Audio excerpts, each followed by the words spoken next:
Hallelujah. God bless you, beloved co-preacher, beloved Brother Binchi Dorian. Itaas mo ating mga kamay, mahal tayo magkaisang manalangin sa ating mahal na Panginoon. Hallelujah. Hallelujah, hallelujah. O dakilang mga Diyos na makapangyarihan sa lahat. Pinakamamahal na Panginoong Hesus, sa paunat dalangin niyong hinirang, propeta sa uling kapanahonan, aming kagalang-galang at minamahal na Pastor Wildy Stalmeda, sa oras tumahalapin noon sa aking pagdadala yung balang mensahe, ikaw Diyos magbigay sa akin ng karunungan at maglangis. Buksan mo mahal na pagpaunawa ang bawat isa narito. Hipuin mo Diyos ang kanilang mga puso. Ipaunawa mo sa kanilang ebanghelyo ng kaligtasan. Sa ganang akin o kung magagawa at siyang nakilang pangalan na kisinasaway. Demonyo ng halang at pagkailangan lumaya sa aming kalagitnaan. In Jesus' name. Hallelujah! Hallelujah! Praise the Lord. Everybody say praise the Lord. Praise the Lord. The highest praise, glory, honor, and power belongs only to our dearest Jesus. And we give double respect and honor to our beloved parents in the Lord. And we cherish the blessed memories and teachings of our dearly beloved and honorable evangelist, Pastor Wildy Estrada Almeida, and our dearly beloved and honorable Assistant Pastor Lina Comun Almeida. I also greet the beloved Almeida family, the beloved children, children-in-law, grandchildren, and great-grandchildren of our beloved parents in the Lord. Sa inyong lahat, minamahal na makapatiran, dito sa dako po ng Santiago City, sa lahat ng makapatiran galing po sa iba't ibang mga outstations and outreaches throughout Cagayan Valley region, particularly dito po sa Isabela. Praise the Lord. Hallelujah. To our beloved viewers, a pleasant afternoon to each and everyone. Isang malakas at matagumpay na palakpak sa ating mahal na Panginoon, minamahal. Sa mga taga Santiago, lakasan pa inyong palakpak. Bakit minamahal? Dahil hindi lang kayo nag-celebrate ng 32nd anniversary, kundi binigyan din po kayo ng Malapino ng brand new na service. Ibig sabihin, bukas,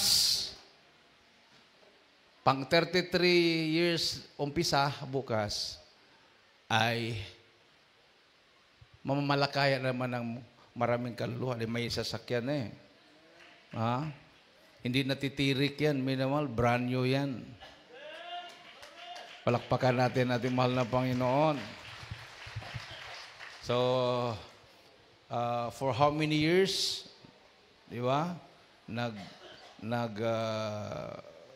Kumbaga, puro tayo second hand. Naalala ko ang ating beloved Mother, beloved Assistant Pastor, sabi niya sa akin, anak, huwag kang bumili ng second hand. Sakit sa ulo. Oh. Lakasan ang pananampalataya. Brand new talaga, anak. Brand new. Oh. At that time, minamahal, wala kahit tricycle, wala pang service.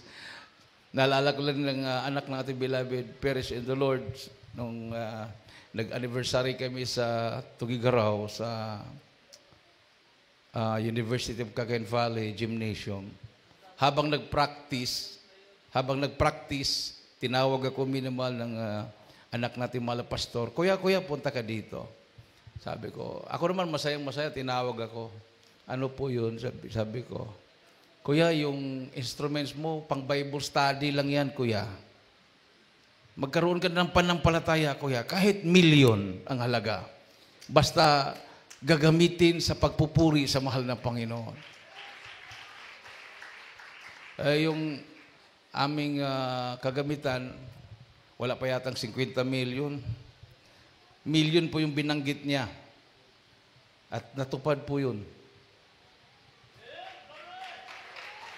Bago kami lumipat sa Kawayan, ang iniwan po doon na instruments worth million. Pagdating naman namin sa Kawayan, ito naman ang problema. Pugak-pugak lahat. Mga assembled yung mga, anong tawag niyan? Yung speaker. No? So, naalala ko pa rin yung sinabi ng anak ng malapastor na worth million. So, pagdating ng pandemic, nakabili kami ng, yung sa mixer pa lang yun kasi 32 channel yung sa Tugigaraw, sa Kawayan, 64 channel. Mayroon pang pa yun. Yung dagdag na dalawa na parang box lang siya, nasaksakan ng mga microphone. 600,000 yun, worth lahat. So, more than 1 million po yung instrument sa Kawayan. So, pananampalataya po yun, minamahal. Amen. Sabi ka nang nag-exhort kanina, sa mga baguhan, exempted kayo. Pero kung gusto nyong pagpalain, subukan yung mahal na Panginoon. So, narinig ko rin yan noon, minamahal, na kung gusto nyong pagpalain, subukan yung mahal na Panginoon. Kaya lang may binanggit ang nag-exhort, ubusin yung pira na nasa pitakan nyo. Hinulog ko lahat yung laman ng pitaka ko. At pinagpala ako. Bakit ako pinagpala? Hindi lang ako pinagpala sa material na bagay. Pinagpala ako sa espiritual. Imagine, nahulog ko yung pang-tuition ko. Kasi kabibigay lang ng Development Bank of the Philippines sa akin yung stipend ko sa pag-aaral, 30,000 yun. Hinulog ko lahat yun. Wala na akong pang-tuition. Wala na akong pang-tuition, wala na rin akong gana mag-aral, nag-full-time worker ako. Nung nag-full-time worker ako, hindi na ako makauwi doon sa Baguio, wala na akong pamasahe pabalik. So tuloy-tuloy yung pagka-full-time worker, October 21, that was 1991, pag-krusada ng December, sabi ko, pag ako'y kalooban na talagang tinawag ako ng Malapinon, makakasama ako sa Cebu, crusade. That was 1991. Nagpaparinig talaga ako sa makasama ko, pinagtatawanan ako, Brad, grabe naman yung ambisyon mo. Kami nga dito, 5 years na, hindi nga kasi kami kasama, ikaw wala ka pang 3 buwan, makasama ka sa krusada. Paglabas sa mga listahan, sa makasama, sa sasakay sa barko, wala yung pangalan ko. Nilabas Friday, kinagabihan overnight. Ang pag-alis ng barko, Sabado. Hindi pa rin ako bumitaw. Sabi ko, kung totoo at talagang kalooban ng Diyos na ako ay tinawag niya na maging full-time worker, makasama ako sa Cebu. Atin ako ng overnight. Hindi ako nagpalista. Hindi ako nagpalista na magpatotoo. Kasi nagpalista na ako the other overnight, hindi ako tinawag, nagtampo ako. So sinabihan ako, magpalista ka, Brad. Uli, baka matawag ka ngayon. Ayaw ko na. Bigla akong nilapitan, magpatotoo ka raw. Hindi ako nagpalista. Hindi nagpatotoo ako. Pagkatapos ng patutuo ko, sabi nung kasama kong worker, Bay Dani, hiramin daw di bilabid mamadir yung Bible mo. So, yung Bible ko, kabibili ko lang 150 pesos, mumurahin na Bible. Sa bagay, mamahalin at mumurahin, pareho lang yan, Bible. Amen. Anuhin mo naman yung mamahaling Bible mo, hindi mo naman nababasa. No? Ganda ng mga cover, ganda ng papel, tapos hindi mo naman binabasa. So, okay lang yung mumurahin, binabasa mo naman. Sabi ko, hiramin daw yung Bible ko. Nahiya pa ako kasi kabibili ko lang, walang cover. Mumurahin nyo na Bible. Nakita ko talaga, pagkatapos sa patuto ko, pumuntang Bilad Mamadir sa pulpit, bit-bit yung Bible ko. Oo nga, Bible ko nga yun. Sabi ng Bilad Mamadir, na-bless ako sa patutuon ng kapatid na yan. Sabi niya. Iniwan ang kanyang pag-aaral para magpagamit sa mahal na Panginoon. Maya-maya may bumulong sa akin. Pagkatapos ng Bible study, tingnan mo yung listahan ng pupunta ng Cebu. So, bakit? Natingnan ko na kanina, nabasa ko na. Tingnan mo uli. Pagtingin ko, additional. Uy, pangalan kong nilagay. Palakpakan natin mahal na Panginoon. After ng crusade, kasama yung pangalan ko na iwan. Ay, hindi na talaga ako makabalik sa Luzon. Tuloy-tuloy na yon. Hanggang napunta ko ng Leyte, Mindanao, hanggang napunta ko ng Abu Sayyaf, kasama ng mga pastor, hanggang napunta sa inyong lugar. Ganun pala ang pagpapala. Amen. Huwag kang tumanggi. Saan ka ilagay ng malapinoon? Magkano yung pagpapala? Pasalamatan mo. Kung minsan sinusubukan ka ng mahal na Panginoon, nag-expect ka ng malaki, binigyan ka ng pinakamaliit, pasalamatan mo pa rin yun. Sabi ko, mahal na Panginoon, kung totoong gagamitin mo ako within 5 months, October, November, December, January, February, March, April, within 7 months, May. Sabi ko, within 7 months, makapag-preach ako. Imposible po yun. Hindi ka pwede mag-preach dito kung hindi ka dadaan sa hugas ng plato, hugas ng kaldero, magtapon ng basura. No? Talagang dadaan ka muna sa minyal, lahat. Taon ang bibilangin mo. Lilinisin ka talaga. Sabi ko, within 7 months. Mga kasama ko sa Cebu, mga ordained preachers, taon ang binibilang, paano ako makatayo doon? Maka-preach. May ginamit ang malapinon galing Manila, taga Leyte na preacher. Pardon, gusto mong pumunta ng Leyte? Sabi ko, sige. Paalam ako, pinayagan ako pagdating ko sa Leyte. May. Ngayon, Merkules, kinabukasan, May 21, mag-expire na yung aking sinasabing 7 months. Bigla kong sinabihan, ikaw ang mag-preach. Hindi ako nakatanggi. Pero nakalimutan ko na yun.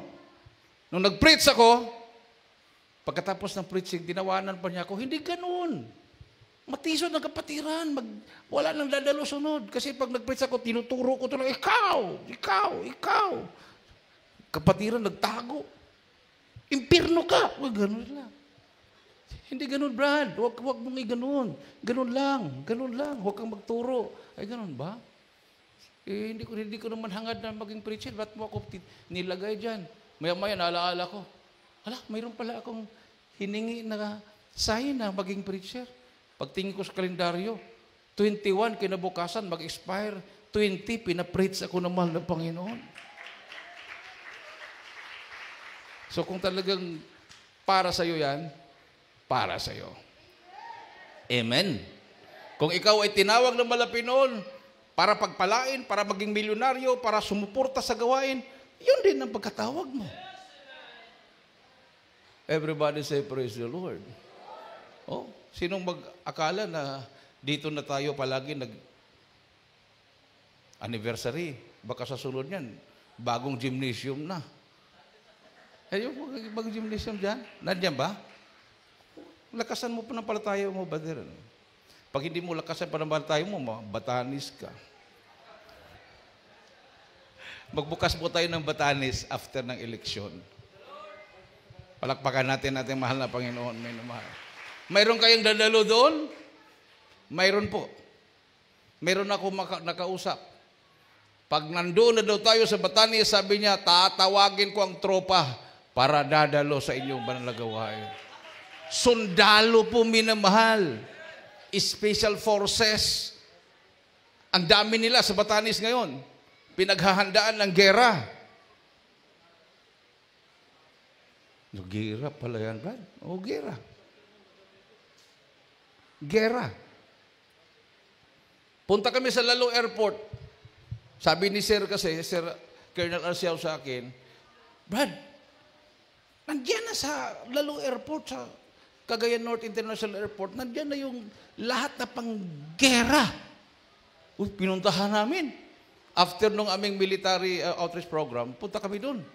Ang daming, mayroong yung mga backhoe na military ang kulay. May bulldozer na military. Mayroong mga tangkid de gera doon. Daming mga aeroplano. Nag-aabang na pala tayo ng gera. Sabi niya sa akin, alam mo Brad, kung minsan hindi ako makatulog sa buong gabi. Bakit naman sir? Itong kampo na to, nakaumang na dito missile.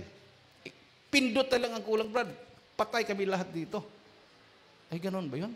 Oo. Kasi ang gera ngayon, through remote control na. Pag nakatarget yung area mo, sabog ka. So, inaabangan ko na lang yung mayroon daw magsabi, baka bigli. Kasi, madaling araw, nagliparan yung, ang ingay daw yung lugar na yun kasi daming mga sasakyan, dumadating, lumilipad. So, nandito po tayo sa northernmost region. 3 region po yung target pag magkagera. 3 region ng target na bombahin ng missile. Region 1, Region 2 at Cordillera Administrative Region. Ayan. Batanes, Region 2 yan. 3 region pinaghanda. So, tayo naman ay naghahanda sa pagbabalik ng mahal na Panginoon. Amen? Kasi pag matakot tayo, saan kayo pupunta? Nanditong lupa nyo, nanditong mga palayan nyo, nanditong negosyo nyo. Huwag kayong matakot.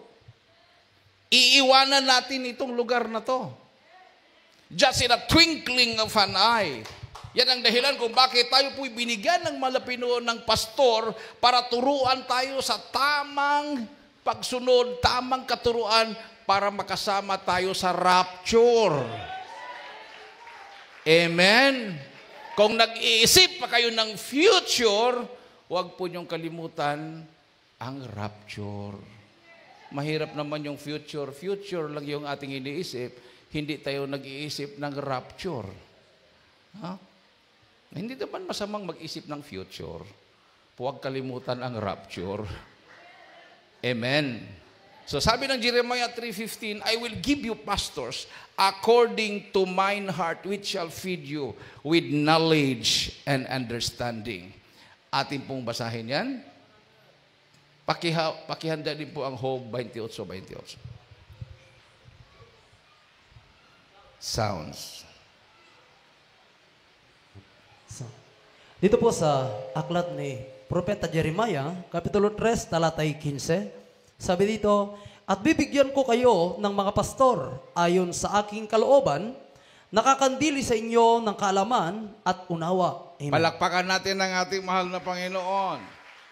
So yung sinabi ng Malapino niyan, mula noon hanggang ngayon, patuloy nagbibigay ang Malapino ng kanyang pastor.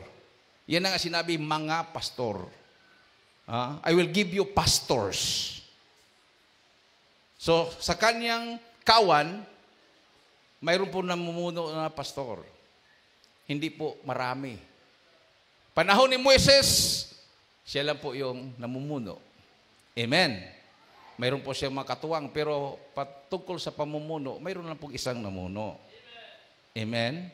Imaginin mo, halimbawa, ang bansang Pilipinas, marami ang namumuno, di magkagulo-gulo. O, di ba? O, yung namumuno talaga, yung presidente. Yung vice president, para yung yung gulong ba na reserba. O, halimbawa, physically, mawala, o magkaroon ng disgrasya, panahon ni Magsaysay, di ba? Nung panahon ni Magsaysay, na-crash ang eroplano, na sinakyan ni President Magsaysay. O, so automatic yung kanyang vice president, naging president. Ganon yon. Reserba. Hindi naman pwede yung reserba, ilagay mo rin doon sa gulong. Reserba nga eh. No? Kung ma-flat, or pumutok yung gulong, may reserba na ipalit. Amen? Amen? So, ganun din sa church.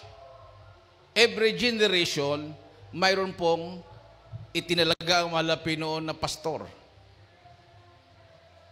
Everybody say, praise the Lord. So, panahon ni Moises, si Moises ang pastor sa kawan ng Panginoon.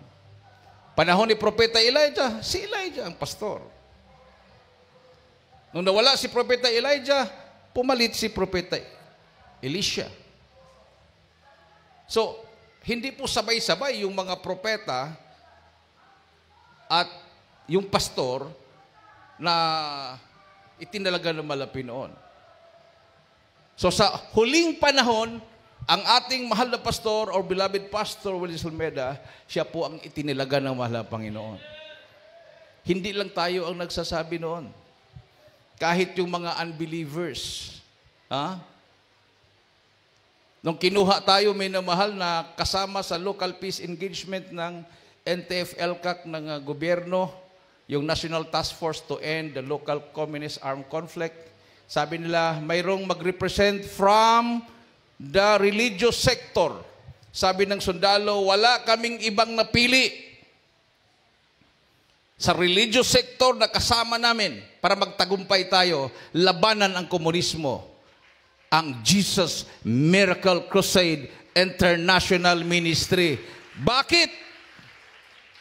Piniliwanag ng sundalo, sila lang ang kanilang pastor pumasok sa kampo ng Abu Sayyaf para sa peace mission sa mga sipadan hostage doon. Wala nang iba na nakagawa noon. Palakpakan natin ang ating mahal na Panginoon. Pag ganun, minamahal, ang qualification, ay wala lang mag-challenge. Kasi pag hindi sasabihin yung qualification, marami mag-challenge. Bakit Jesus Miracle Crusade lang? Marami din kami dito na gustong makipagtandim sa inyo. Pero pinaliwanag sa akin nung aking kausap, hindi pwede pare. Kasi pag mayroon tayong mission sa kampo ng NPA, hindi pa tayo makakarating sa kampo, alam na ng NPA dahil ang pare may connection sa kanila. Hindi din pwede ang mga pastor ng mga protestante at iba't ibang mga pastor dahil kung ang venue nasa syudad, mag-aagawan sila. Pero kung sa lugar na delikado, maglalakad ng kilometro at kampo pa ng NPA, ayaw nila, maraming dahilan. Pero sa Jesus Miracle Crusade, hindi kayo umaatras. Bakit tayo aatras? Isaiah 54:17, napakalinaw po yan. Walang almas na ginawa ng tao magtatagumpay laban sa mga anak ng Diyos. Paano natin makumberte itong mga sundalo, itong mga pulis, kung takot tayo? Amen? So habang tayo po'y nangangaral, minamahal, doon sa mga NPA na yon, itong mga kasama natin, mga sundalo at pulis, pumasok sa puso at isip nila, totoo nga ang Diyos nila. So hindi lang NPA ang ating pong tinatarget, lahat na tao. Amen. Ngayon, pag mayroon po silang mga pagtitipon, katulad nung pagtitipon para sa pagkakaisa, yung former rebels ng buong Cagayan, 187 sila, 170 o 187. Doon sa kampo ng sundalo. Hindi ko nakikita yung mga mukha noon dahil buong Cagayan yun eh. May taga Bagaw, may taga Gonzaga, mga NPA lahat yun. Tayo ang nandoon, nag-pray sa kanila. Sinundan ng grupo ng mga NPA sa Apayaw.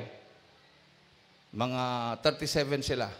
Apayaw, malakas din ang NPA dyan. Sumuko na po yung NPA doon. Hindi ko makilala yung mga tao doon. Sumuko sa malapi noon. Pag sabi ko, itaas ang kamay, mag-pray tayo. Taas ang kamay nila lahat.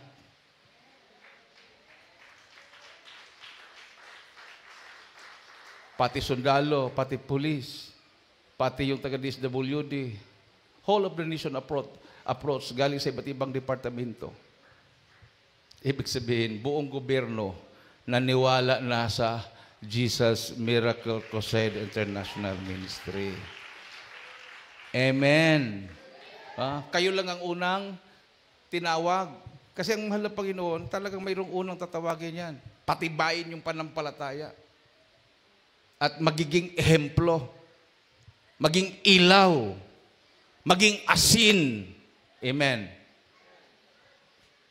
Tapos tanungin nyo, asin tayo, Brad, bakit hindi tayo marami? Kasi nga, subukan mo magluto, tapos damihan mo ng asin, 1 kilo ilagay mo.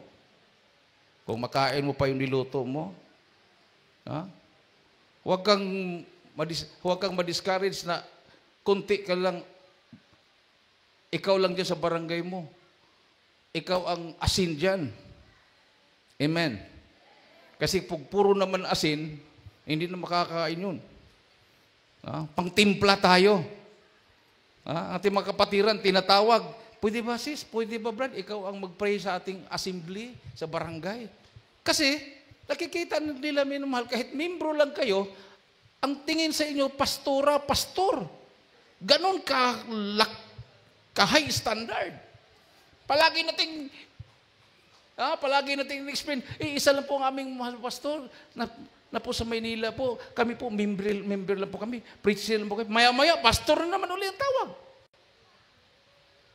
Kasi nakita nila na talagang, yung kilalang nila ng mga pastor, naka-short pant, nakasaliko, nag-basketball, naglalaro, may bisyo, umiinom.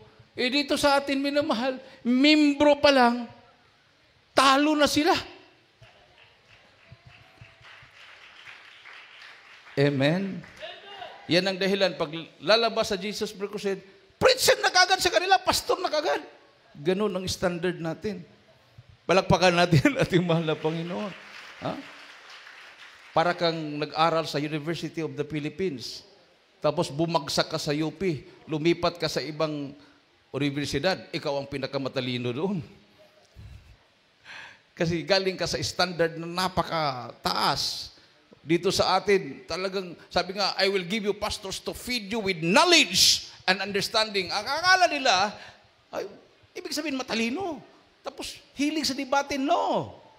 Hindi po ibig sabihin na mayroon kang knowledge and understanding sa Word of God, ikaw ay debater, ikaw ay... Hindi po yun. Job 28:28. Nabasa na ba yung Isaiah 54:17? Okay, sunod mo na yung Job 28:28 muna. Tapos sunod yung Isaiah 54:17. Dito po sa aklat ni Job, kabanatang 28, talata po 28. At sa tao ay sinabi niya, narito, ang pagkatakot sa Diyos ay siyang karunungan at ang paghiwalay sa kasamaan ay pagkaunawa. Amen. The fear of the Lord is wisdom. And ano yung knowledge? And unto the man he said, behold, the fear of the Lord, that is wisdom. And to depart from evil is understanding. So, to feed you with knowledge and understanding, minamahal, ang ibig sabihin, ang ituturo sa pastor na totoo ay magkaroon tayo ng takot sa Diyos at hihiwalay sa masasamang gawa. Amen.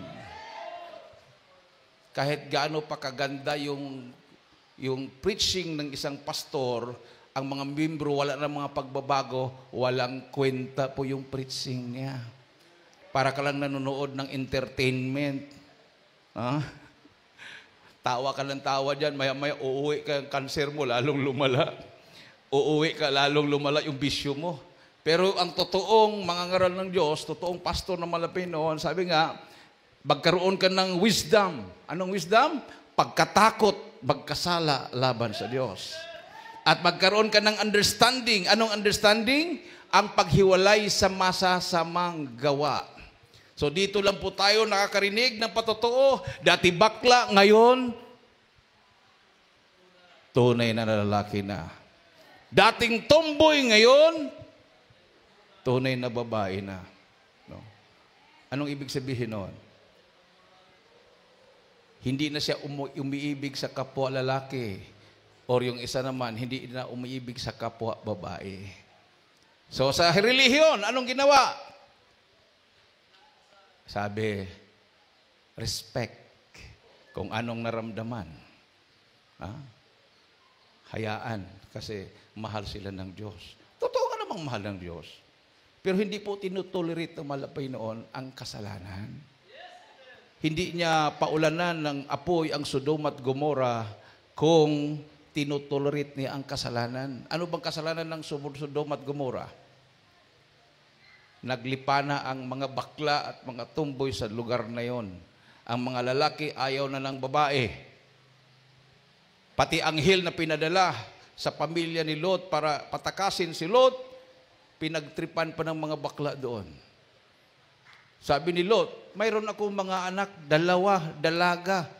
Hindi pa nag-asawa, walang kasintahan to. Ano sabi ng mga lalaki? Hindi namin gusto yung anak mo, gusto namin yung mga gwapo na bisita mo. Mga anghel yun eh. Nagalit tuloy ang Panginoon, lalong nagalit. Tumakas na kayo, Lot, ang buong pamilya. Pagtalikod nila sa Sodom at Gomora, bumagsak ang apoy galing sa langit at natupok ang lugar ng Sodom at Gomora. Yan din ang nangyari sa California, sa Los Angeles. Ang mga tao doon, halos wala ng pakialam sa Diyos. Wala silang Diyos. Diyos nilang sarili nila. Nasunog. Hindi alam kung saan galing yung apoy. Mayroon po mga sunog ngayon na hindi po dahil sa gasol o whatever. Kasi mayroon na po tayong mga CCTV. No? Mayroon na po mga satellite. Kidlat. Pag tama sa kidlat, sunog yung isang lugar, kakalat yung apoy, samahan naman ng napakalakas na hangin. Ayun. Minuto pa lang, ubos na yung mga kabahayan. Lindol! Nung tumama ang lindol sa Myanmar, pati Thailand, tumba ang mga building. Yung mga naligo doon sa pinakatuktok ng mga hotel, sa mga ilang floor yun, mayroong swimming pool sa pinakatuktok, natilapon yung tubig. Kung ikaw naman ang naglangoy-langoy doon, kung hindi ka mahimatay sa takot. Wala nang safe na lugar dito sa mundo. Sa Spain, kung nabalitaan nyo, may brownout yata nangyari doon. Ilang milyon ang walang tubig, walang kuryente, hindi gumagana ang mga train. Kasi halos lahat doon computerized. Pag once na mag-brown out, wala na. Maglakad na mga tao. Hindi mo na mabuksan yung, punta ka sa hotel, hindi mo na mabuksan yun. Wala nang kuryente. Oh. High-tech nga, minamahal, pero isang iglap lang, wala na, maging paralyzed ka na. Sabi nga ng kausap ko ng Amerikano, 4 to 5 years from now, ang tao ay ma-overcome na ng mga robot. Robot na ang mangunguna. Susunod na lang ang tao sa robot. Ngayon, ang robot, minaman pa ng tao. Pagdating ng panahon, ang tao na ang minaman sa robot. Hindi ka na makakapasok sa mga airport kung saan ka pupunta kung hindi ka aprobahan ng robot. Sabi ng kapatid, totoo yan, Brad. Dito sa yung dumating ako ng Tokyo, ang nag-greet sa akin, sabi doon ng robot, "Good morning, ma'am. How are you, ma'am?" Hindi na siya sumagot. Alam naman niya, robot eh. Pag sasagutin niyo, para siyang si Raulo. Robot yun eh. Naka-computerize lang yun. Ay, salamat, wala pang robot sa Pilipinas. Wala pa, hindi pa nagporma ng tao ang robot. Ito pa lang ang sa Pilipinas, hindi pa robot. Pero pag maging robot na to, susunod-sunod na tayo dito. Ngayon, sumusunod ba tayo dito? Hindi. Sumunod? Hindi. Sunod na tayo, di ba? Bahala na makalimutan ng Bible, walang cellphone. Punta sa gawain. Ay, nalimutan ng Bible. Ay, okay lang. Pero kung cellphone, balik ang cellphone. Hindi pwede. Nakalimutan ang cellphone. Controlled na kasi tayo dito. Bibili ka. Kahit kunti lang, bumili ka ng worth 85, nagbigay ka ng 100 pesos. Hanapin pa yung calculator sa calculator ito, 100 minus. Oh, ganun na tayo kabubo ngayon. Hindi katulad noon na wala ka pang hawak-hawak na sipol, wala ka pang hawak na calculator. Ang gagaling ng mga tao. 100 plus 35 plus, kahit gaano pa kahaba yan, pagdating sa dulo, equals, alam mo yung answer, alam mo na. Pero ngayon, anak, i-type mo nga anak, 10 plus 10. Kuha naman yung anak sa cellphone. Basta ka ba? Ano yun, ma? 10 plus 10. 10 plus 10. 20, ma. Galing niya. Pero kung wala siyang cellphone, 10 plus 10, anak. Pang grade 6 yan, ma. Grade 5 pa ako, ma. Lumabas ngayon sa research, maraming nag-graduate ng K-12, mahina sa reading comprehension. Paano? Hindi mahina. Pag may post, hindi pa binabasa, mag-react na kaagad. Like, heart. Hindi pa kanya alam kung ano yung laman doon. Mukha pa lang yung nakita. Magalit na kaagad, or mag-like, or mag-comment. Hindi pa niya alam kung anong laman, kasi hindi niya binasa. So, kulang talaga sa reading comprehension. Yan, sabi ng Bible, And unto man, he said, Behold, the fear of the Lord, that is wisdom. Ang wisdom po, ang karunungan, hindi po yung valedictorian ka, cum laude ka, with highest honor ka. Hindi po yon. May takot ka sa Diyos. At kung nakaunawa ka, ang ibig sabihin, hihiwalay ka sa masasamang gawa. O ibig sabihin, minimal, yung mga Kristyano na hindi nagbabago, hindi nakakaunawa yun kahit paulit-ulit na nagpipreach yung kanilang pastor, ang kanilang pastor hindi nagtuturo ng tama dahil ang mga membro walang pagbabago dahil hindi sila nakakaunawa. Dahil ang pag-uunawa, minimal, hindi mo makuha sa katalinuhang tao galing sa Holy Spirit. Everybody say, praise the Lord. Darating ang panahon, robot na ang preacher. At sabihin ng mga tao, mas maganda yan. Gwapo pa, hindi pa mang-rebuke. Kung ano lang yung i-program doon, hindi pa magkamali ng grammar. Di ba? Kung minsan ang preacher, kung minsan magkamali ng grammar eh. Instead na babae, he. Ang lalaki, she. Ano ba yung preacher na yan? Ang tinutukoy niya lalaki, tapos she. Tapos ang babae tinutukoy niya, he. Di ba? Nagkamali sa grammar. Pero pag robot na, perfect! Walang mali. Kailang problema ang robot? Walang puso. Pag walang puso, hindi manahan ng Holy Spirit. Pag hindi manahan ng Holy Spirit, walang power.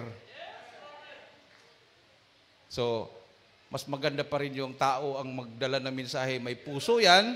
Pag manahan ng Holy Spirit, may kapangyarihan, babaguhin ang buhay ng mga nakikinig. Amen. Yung mga mayayabang na mga Abu Sayyaf, pagdating ni mga pastor sa kampo nila, sumunod kayo sa amin. Ako ang commander dito, sabi ni robot. Sabi ni mga pastor, hindi ka namin commander. Ang commander namin si Kristo.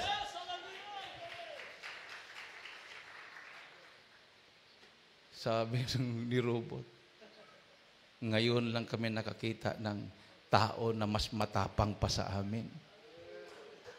Kami matapang kami dahil mayroon kaming baril. Pero kung tanggalin itong baril, duwag na kami. Pero kayo, ang tapang-tapang nyo, libro lang ang dala nyo. Akala nila lang to, minamahal. Yung Bible. Akala nila lang. Sabi ni mga pastor, Brother Danny, basahin mo. May mensahe ako sa Abu Sayyaf. Ano po yun, mahal na pastor? Isaiah 54:17. Inulit ko para baguhin yung verse. Imagine mo, basahin mo harap ng Abu Sayyaf. Walang almas na ginawa ng tao magtatagumpay. Ikaw, ratratin ako doon. Ano po yun, mahal na pastor? Natakot ka? Sabi sa akin, hindi na niya inulit yung verse. Natakot ka? Ikaw ang pinili kong spokesman dahil alam ko matapang ka. Uy, tumapang tuloy ako uli. Matapang pala ako. Hindi ko alam. Hindi ko alam. Kasi nung bata, pag magkakita ko nagsumbagay, may nagsuntukan. Nung bata pa ako, elementary, may nagsuntukan. Nangangatog na yung tuhod ko. Hindi naman ako ang sinusuntok. Ayaw ko yung away. Sa amin, uso yung buksing-buksing. Balutin yung kamay mo ng t-shirt, tapos buksing ka. Nakipag-buksing ako sa kapatid ko, natamaan ako, huminto na ako. Sakit. Hindi ako matapang, pero nung sinabi ng mga pastor, ikaw ang pinili ko dahil alam ko matapang ka. Parang may pumasok sa akin na tumapang ako. Sabi ko, Robot, mayroong binabasa ang mga pastor. Ano yan? Hawak ako ko Bible. Mayroong siya mensahe. O ano mensahe? Bukas na ako. Bawal yan. Ikaw ang uunahin namin papatayin. Bawal ang Biblia. Lalo na babasahin mo pa. Sabi ko, nandito yung mensahe. Sabi naman niya kay Susukan, yung mas mataas pa sa kanya, tahimik lang, habang buhok hanggang baywang. Ano, pabasa natin? Sige, basa. Binasa ko, nilakasan ko. Walang almas na ginawa ng tao magtatagumpay laban sa inyo. Hoy, hindi na to sila matatablan ng bala. Hindi pa ako tapos eh. Nagalit na. Balik ako. Pastor, nabasa mo? Opo. Nagalit. Galit na galit, Pastor. Balikan mo. Pagalitin mo pa. Bago ako bumalik, naghingi muna ako ng explanation. Pastor, galit na po. Bakit kailangan pang pagalitin pa?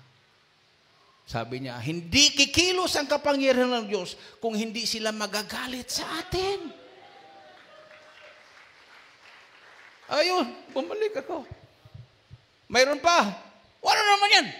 Isaiah 41:10-13. Kahit hindi sila nakinig, binasa ko pa rin. Huwag ka matakot, huwag ka malupaypay. Ako'y kasama mo, sabi ng Panginoon. Alam, proceed na sila doon. Puntan ako sa likod ng malapastor. Gapusin na ang malapastor. Pero wala silang magawa dahil totoong Diyos natin. Isaiah 54:17, sundan ka agad ng Isaiah 41:10-13, mga huling talata. Dito po sa Ating po mga musicians, instrumentalists, prepare.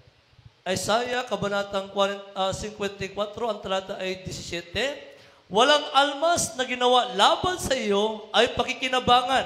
At bawat dila nagagalaw laban sa iyo, sa kahatulan ay iyong hahatulan. Ito ang mana ng mga lingkod ng Panginoon.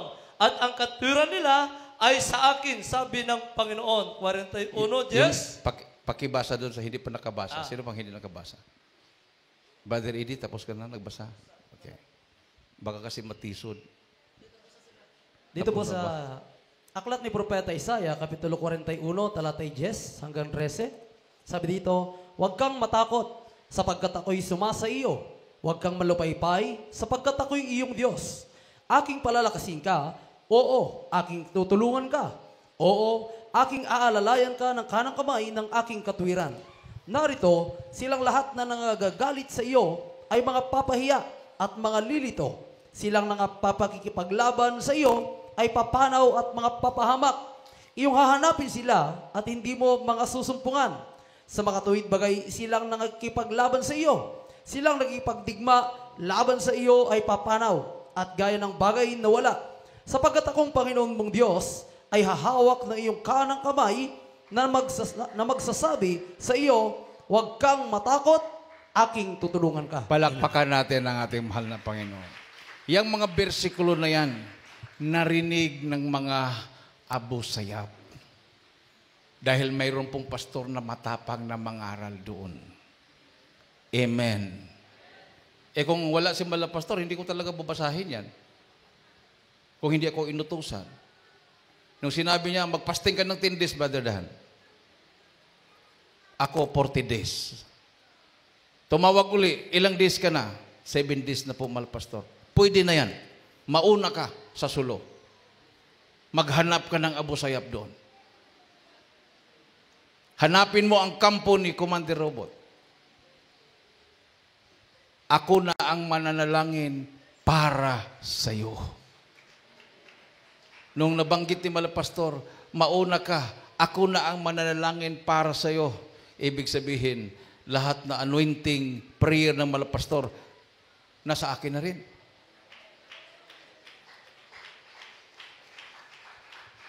Para kang binigyan ng ATM card, o ito ATM card, lahat na pundo ko sa bangko, pundo mo rin.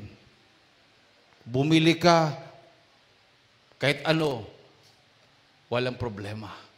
Ganun din sa prayer. Ako na ang mag-back up prayer sa iyo. So every time na mayroon po tayong mission, yun po yung pumapasok sa isip ko. Mahal na Panginoon, through the leading prayers of a beloved pastor, pasukin ko yan. Gabayan mo ako. Hanggang ngayon, nung tinawag ako ng sundalo, pasukin natin ng Lagom, pinakamalaking kampo ng NPA, hindi ako nagsabi na magpasting muna ako, magpray muna ako. Kinlaim ko yung sabi ni Malpastor, ako ang mananalangin para sa iyo. Para sa atin, ang mabuhay para kay Kristo, ang mamatay, langit. Amen? Amen? Tumayo po tayo, minamahal. Lahat po namang baguhan, lapit lang po sa harapan. Yung mga karamdaman ninyo, kahit stage 4 cancer na yan, alikabok lang sa mahal na Panginoon yan. Parang magdadahilan lang. Ngayon, hirap na hirap ka, bukas, makakalakad ka ng matuwid. Makakain ka na ng normal. Ganyan ang Diyos. Huwag pong isipin na ang Diyos ay bato, kahoy, simento na walang magagawa. God is Spirit. He created the heaven and the earth. Siya ay bumaba sa lupa, nagkatawang tao, para iligtas tayo sa lahat nating mga karamdaman, kahirapan. Lapit lang po sa harapan. Come forward. Sabi ng malapit noon, lahat na nabibigatan ng lubha. Kindly po ang ating mga beloved choir members, assess our beloved newcomers. Come unto me all that labor and are heavy laden, and I will give you rest. Yung mga nanlupaypay, nangihihina sa pananampalataya, huwag po kayong mahiya. Kung mayroon po kayong naramdamang sakit, kung minsan nagmi-maintain na kayo ng gamot dahil nawalan na kayo ng pananampalataya, come forward. Kailangan ma-revive yung pananampalataya mo sa mahal na Panginoon. Marami na po kayong mga fake medicines, mga herbals na fake, pati patotoo natin, ginagamit nila. Yung mga gumagaling dito, ginagamit nila, promotion ng kanilang mga herbal na gumaling daw sa herbal nila. Puro mga kasinungalingan, minamahal. Lalo na ang mga gamot. Pero sa mahal na Panginoon, sigurado, 100%, gagaling ka. Magbabago ang buhay mo. Mayroon pang buhay na walang hanggan sa piling na mahal na Panginoon. Anytime now, darating ang mahal na Panginoon, hindi na magtatagal. Itaas ang ating mga kamay. Hallelujah!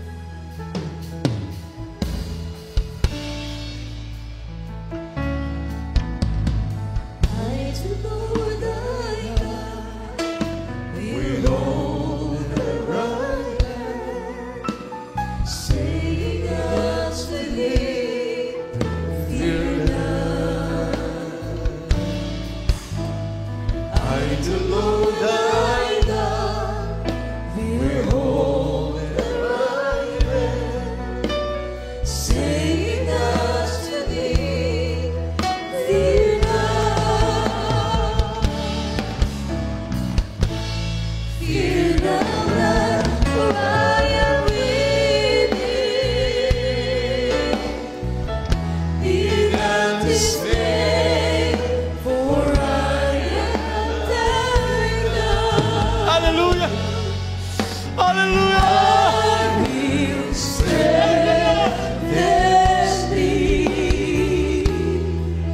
Yes, I will help thee. Yeah, I will uphold thee with the right hand of my righteousness. Hear thou that, for I am waiting.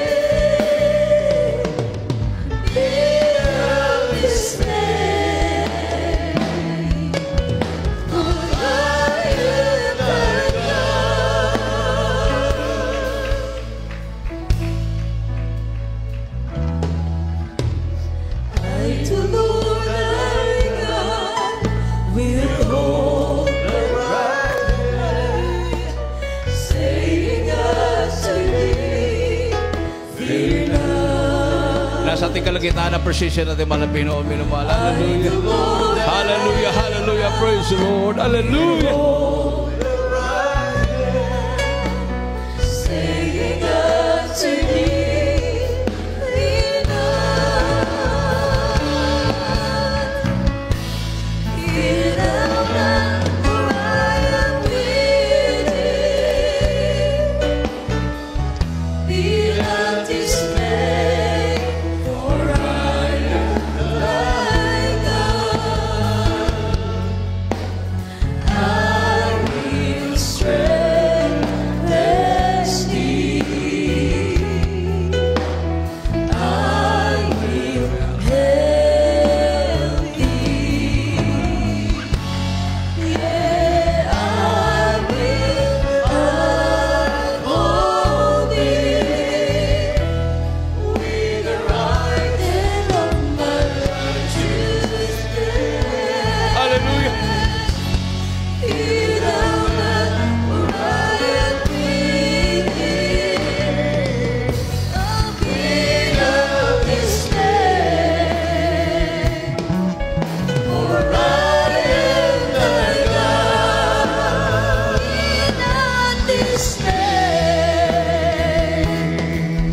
for I am thy God. Hallelujah. Hallelujah. Praise the Lord. Manatili nakataas ang inyong mga kamay, minamahal. Mayroon pong 4 na reglamento, kaligtasan. Unang-una, pananampalataya. Faith cometh by hearing, and hearing by the word of God. Ang pangalawa, ang pagsisisi. Magsisi at tumalikod sa masamang gawa ang bawat isa sa inyo para darating ang pagpapala na nagmumula sa mahal na Panginoon. Pangatlo, bautismo sa tubig sa pangalan ng Panginoong Jesucristo. Hallelujah, para mahugasan at mapatawad ang ating makasalanan. At ang pang-apat, Diyos na ang gagawa, bautismo sa Espiritu Santo. Sa patuloy niyong paglilingkod, kasama ang inyong buong pamilya. Hallelujah.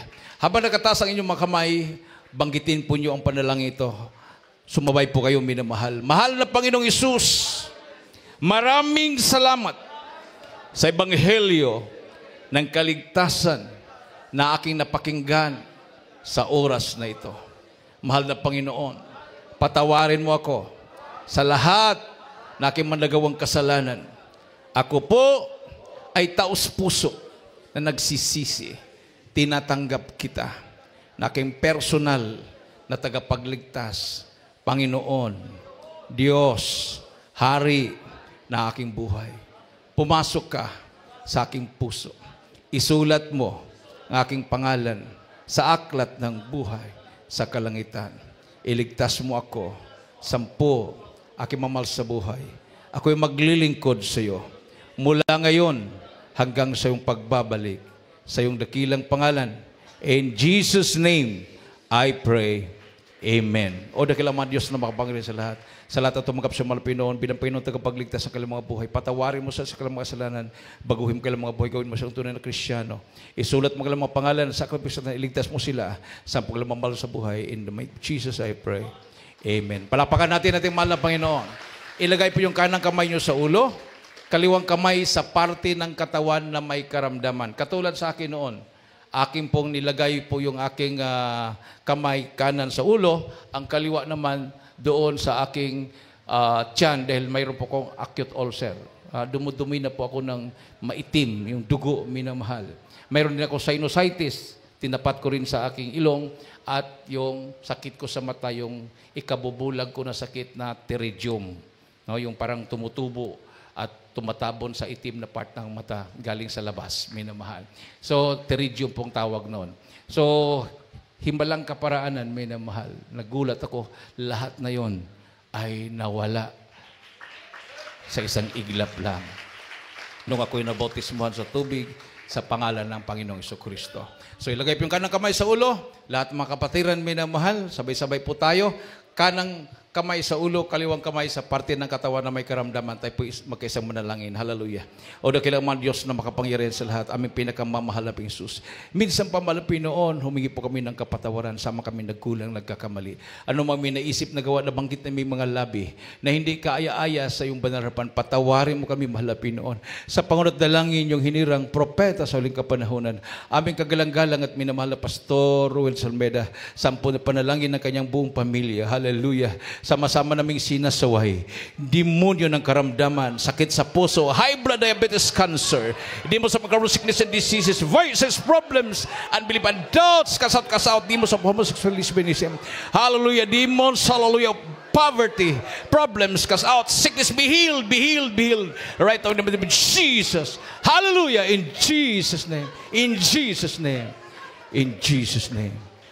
Amen and amen. Praise the Lord. Itaas po natin ang ating dalawang kamay. Tumalon po tayo ng 3 beses. Sabay-sabay po nating isigaw sa malakas na tinig ang makapangyarihang salita, ang hallelujah, praise the Lord. 3 times. Hallelujah, praise the Lord. Hallelujah, praise the Lord. Hallelujah, praise the Lord. Everybody say, praise the Lord. Praise the Lord. Makabalik na po kayo sa inyong mga upuan, minamahal. At mayroon po tayong lihas after po ng ating closing.